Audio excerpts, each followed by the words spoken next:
outro elemento importante de uma negociação é o poder, que é difícil de definir precisamente, é muito subjetivo, mas intuitivamente nós sabemos quando está presente.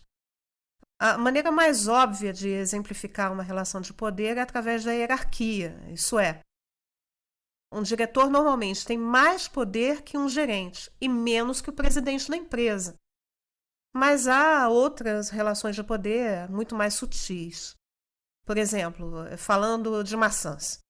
Se um vendedor de maçãs da feira tiver outras 5 barracas na mesma feira vendendo maçãs de qualidade parecida, o seu poder de negociação junto a um comprador que pede desconto será menor do que no caso dele ser um único vendedor de maçãs daquela feira, pois o possível comprador terá mais alternativas de escolha. O poder também pode variar com o tempo. No mesmo exemplo do feirante, muito provavelmente no início da manhã, ele terá mais poder para tentar impor seu preço e não dar nenhum desconto a clientes do que no final da feira, se ele ainda tiver produtos para vender. O estoque de maçãs não vendidas pode estragar, teria que ser transportado de volta, aumenta os custos do feirante, ao mesmo tempo que diminui o valor potencial de venda das maçãs pela provável perda de qualidade. Outro exemplo de relação de poder é entre familiares ou pessoas com que você tem um relacionamento que de alguma forma você valoriza. Se você quer ver um filme de ação e sua namorada quer ver uma comédia, é provável que mais da metade das vezes que isso ocorrer você cederá.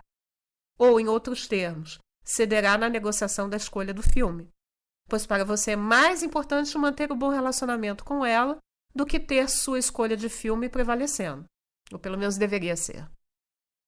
Esse é um exemplo de uma forma mais sutil de poder que influencia diretamente o resultado de uma negociação.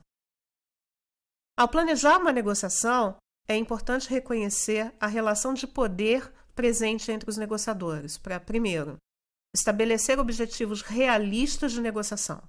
Segundo, estabelecer um processo de negociação que seja justo e bem executado, para que qualquer que seja o resultado da negociação, um bom relacionamento entre os negociadores seja mantido ou estabelecido. Assim, no exemplo da compra de maçãs, se o mais importante para o comprador é pagar o menor preço possível, ele tem mais chance de conseguir seu objetivo indo à feira no final da manhã do que no início. No exemplo da escolha do filme, o ideal seria estabelecer uma regra que seja aceita previamente por ambos, como, por exemplo, em caso de não concordância sobre o filme, os dois se comprometem a assistir o filme de sua preferência alternadamente. Assim, na primeira vez que a discordância acontecesse, eles iriam assistir a comédia, na segunda, o filme de ação, ou vice-versa. A negociação com alguém com mais poder do que você não leva necessariamente a uma situação que você seja obrigado a ceder.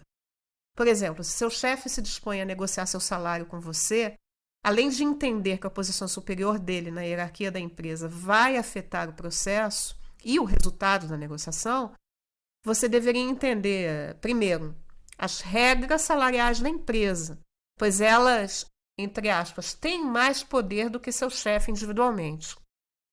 Segundo, seu poder relativo na negociação, que depende da sua situação de carreira naquele momento e em futuro próximo.